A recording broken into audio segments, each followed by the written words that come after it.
Halo kelas 6, balik lagi ketemu sama Ibu. Kita hari ini belajar PKN ya. Kita mendalami lebih dalam mendalami nilai-nilai sila keempat yang sudah kita pelajari kemarin dan menerapkan sikap tersebut dalam kehidupan sehari-hari. Nah, nanti kita akan berdiskusi ya. Kita akan berdiskusi kira-kira jika terjadi atau ada sesuatu pernyataan ataupun ada suatu permasalahan, kira-kira sikap dari sila keempat apa yang bisa kita ambil atau bisa kita lakukan untuk menyelesaikan permasalahan tersebut ya pada hari ini. Nah, untuk mempersiapkannya, silakan persiapkan buku kalian halaman 63 ya, ambil bukunya, ambil buku catatannya halaman 63 ya. Sekali lagi ulang, halaman 63. Kita akan membahas apa aja yang harus kita perbuat jika kita menghadapi suatu masalah yang ada di lingkungan kita ya, entah itu lingkungan rumah, sekolah ataupun masyarakat. Oke. Di buku kalian di sana ada dinyatakan kan, ada seorang siswa ya, kita lihat si Deli nih ya, dia membawa 10 potong empek-empek ya. Kemudian dia ingin membagikan kepada teman-temannya, tapi teman di kelas itu banyak sekali, lebih dari jumlah empek-empeknya ya, jumlah pempek yang dibawanya buat teman-teman, karena teman-teman di kelasnya itu ternyata 20 orang. Nah, kira-kira sikap seperti apa sih yang bisa dilakukan untuk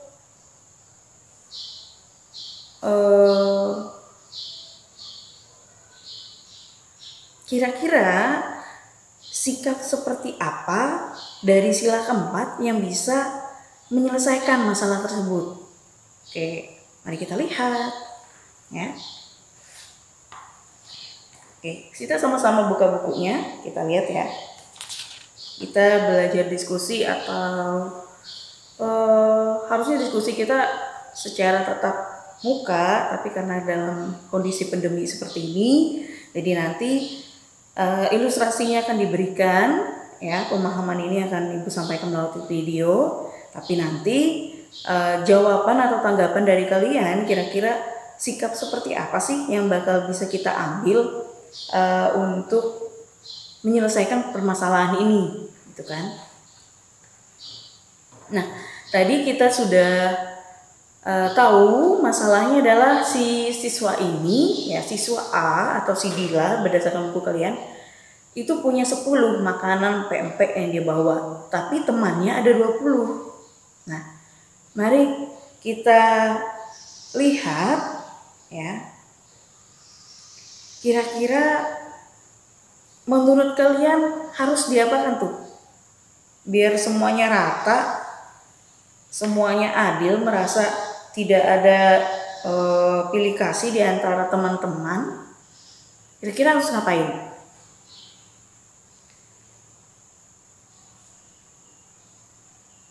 Tepat sekali, yaitu membaginya ya.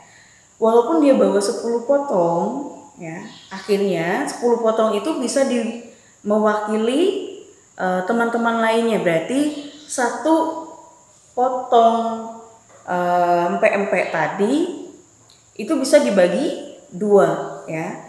Dibagi 2, jadi satu empek-empek itu bisa 2 orang. Jadi ada 10 dikali 2 dapatnya 20. Ayo, matematikanya digunakan ya.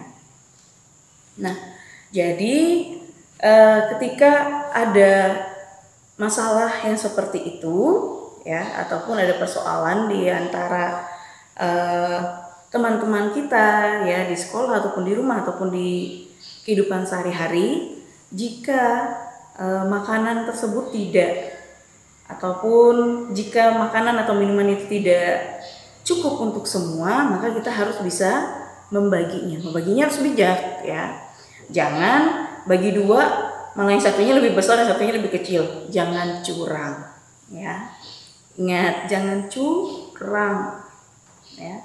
Nah, kalau kita membagi, kenapa kita nggak kasih kepada teman dekat kita aja, teman yang lain gak usah. Misalnya ada pikirannya seperti itu. Kalau menurut kita, ya, mungkin bagi yang lain itu tidak masalah karena toh itu sahabat-sahabatnya misalnya dibagikan. Yang lain kan bukan terlalu dekat sama dia atau tidak sahabatan sekali sama dia sehingga tidak dapat kuenya. Tidak demikian, ya. Kenapa kita punya pemahaman langsung membagi dua? Itu artinya ketika kamu berpikir dalam pikiranmu, dibagi dua aja, jadi satu orang dapatnya, dua orang dapat satu potong misalnya. Jadi kan waktu kamu berpikir seperti itu artinya dalam diri kamu sudah ada kata bijak, ya. Dalam diri kamu itu pasti sudah ada kata bijak, artinya kamu tidak egois di sana, ya. Jika kamu dalam pemikiran kamu sudah ada dalam pemikiran kamu untuk biar rata kita bagi nih, ya.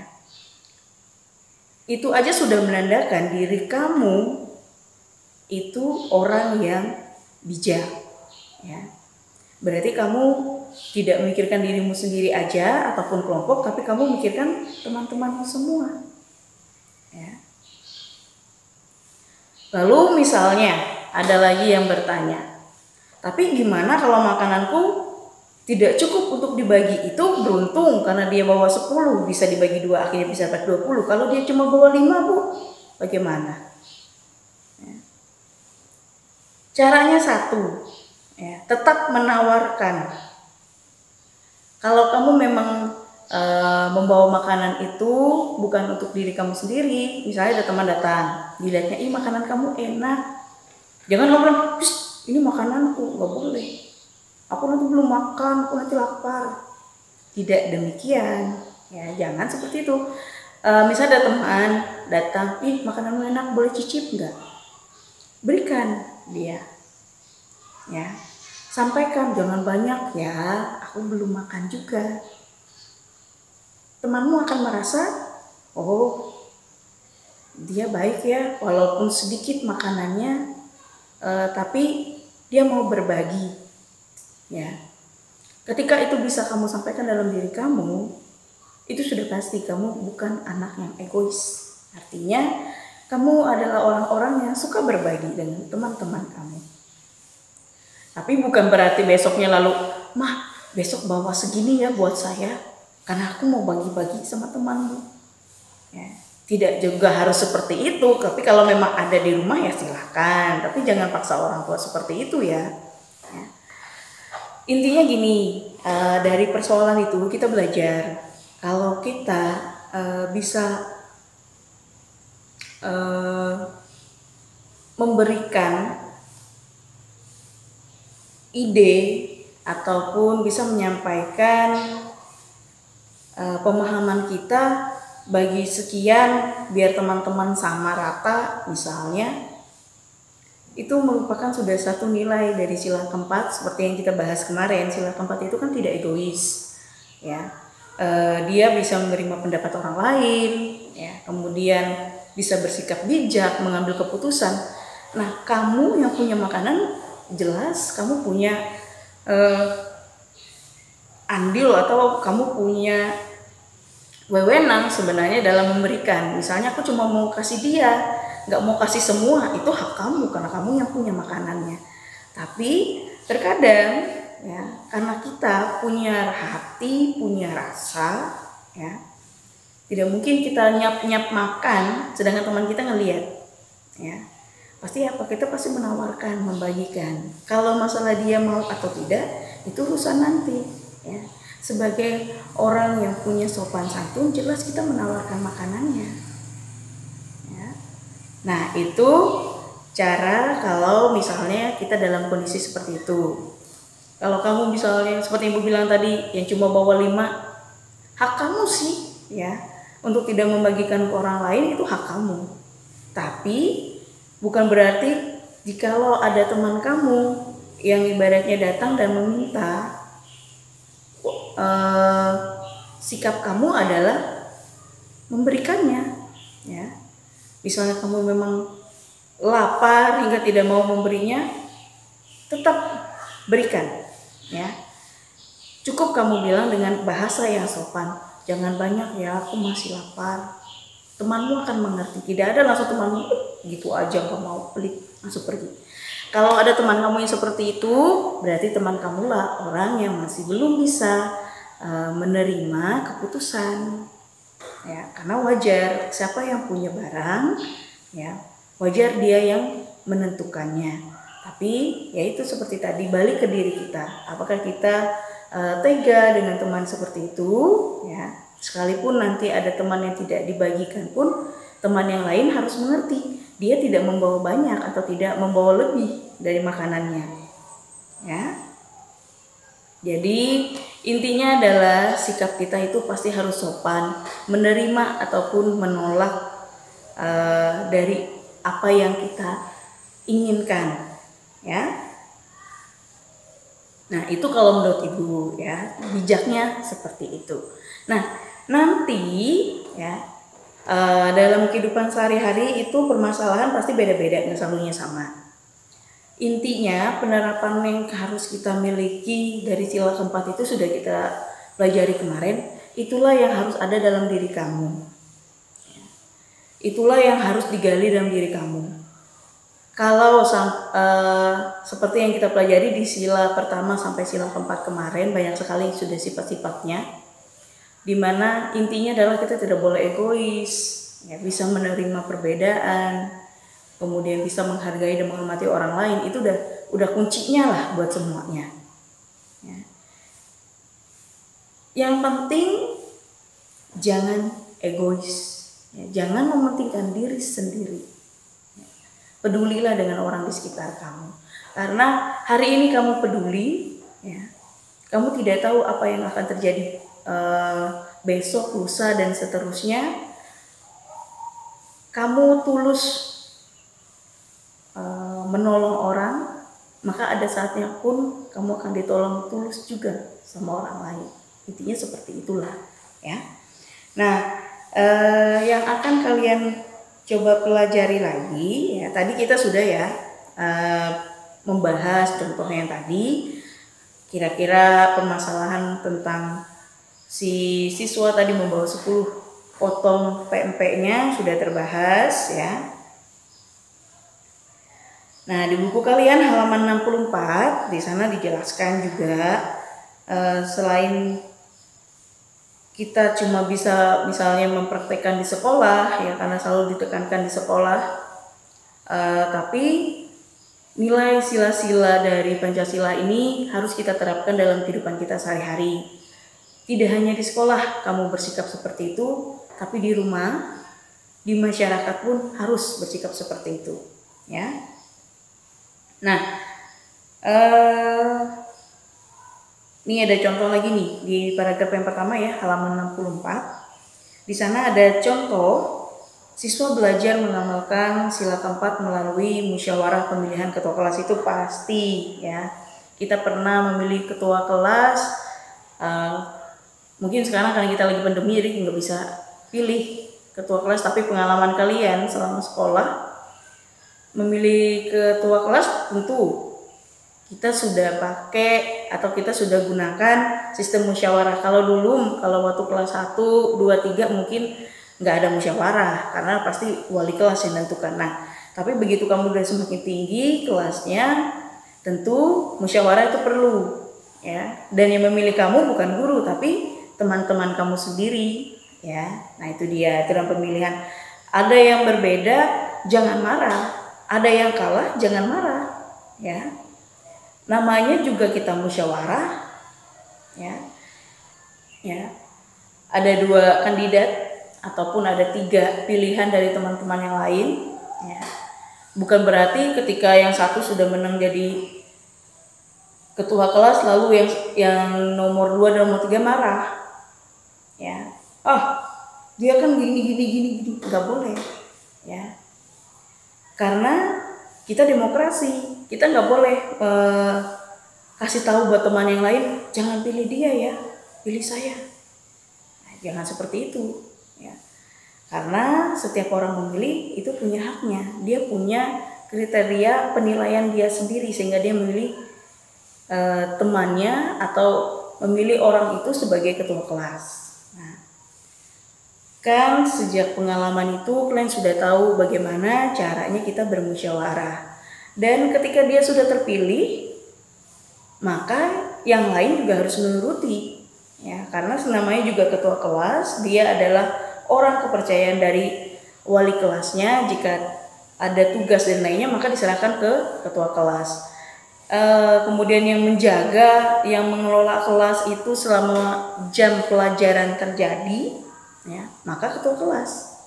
Maka harusnya anggota kelas harus mendengarkan ketua kelas, dan harusnya ketua kelas bisa jadi pemimpin yang pas untuk teman-teman yang lain, ya. Jangan sampai ketua kelasnya yang bawa ribut, maka rame lah sekolah nanti, ya. Nah itu dia, ketika kamu dipilih, maka tunjukkan kalau kamulah yang terbaik, wajar teman kamu memilih kamu, ya. Nah begitu juga yang lain, begitu sudah temannya terpilih, yang lain tidak terpilih, jangan marah, ya, atau nanti kesal sama temannya. Aku tuh gak suka sama dia, malas aku dengarnya, jadi memberontak, itu tidak boleh, ya. Gunakanlah jiwa lapang dada, artinya bisa menerima kenyataan, bisa menerima keputusan, harus punya sikap seperti itu, ya. Oke, nah itu yang bisa kita bahas pada hari ini, contoh penerapan ya nilai-nilai sila keempat dalam kehidupan sehari-hari dalam berbagai peristiwa. Nah, tugas kalian di rumah, ya, di sana ada sebuah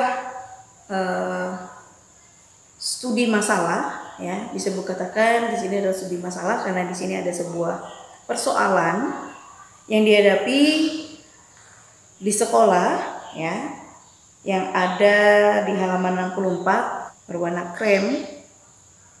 Nah, di sana ada Bu Guru meminta siswa membentuk kelompok untuk mengamati perkembangbiakan hewan. Nina diajak membentuk kelompok dengan Deli dan Tony. Deli dan Tony sedang berselisih, artinya dia sedang tidak akrab atau sedang bertengkar, ya. Nina tidak mau mengecewakan kedua temannya tersebut. Menurutmu, apa yang sebaiknya dilakukan Nina? Kira-kira menurut kamu apa yang harus dilakukan si Nina tadi berdasarkan nilai sila keempat yang sudah kita pelajari. Nah, silakan kamu tuliskan, ya, jawabannya di buku latihan kamu, ya. Ingat, di sini kamu sebagai penengah, ya, sebagai orang yang bisa menyelesaikan persoalan, bukan menambah persoalan, ya. Oke, silakan kamu cari jawabannya, ungkapkan pendapat kamu, ya, tentang permasalahan ini, dan kira-kira nilai-nilai dari Pancasila, nilai-nilai dari sila keempat Pancasila yang bisa kamu terapkan untuk menyelesaikan masalah ini apa? Ya, tambahkan lagi, ya, untuk latihannya yaitu halaman 66. Ya, soal nomor 1 dan 2.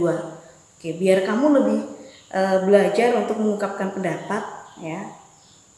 Walaupun harusnya secara langsung, secara lisan, tapi karena kita dalam kondisi seperti ini harus sistem tulis, ya, berdiskusinya. Jadi Ibu harap, ya, kamu dapat menyelesaikan soal ini dengan baik, ya, sambil memahami dan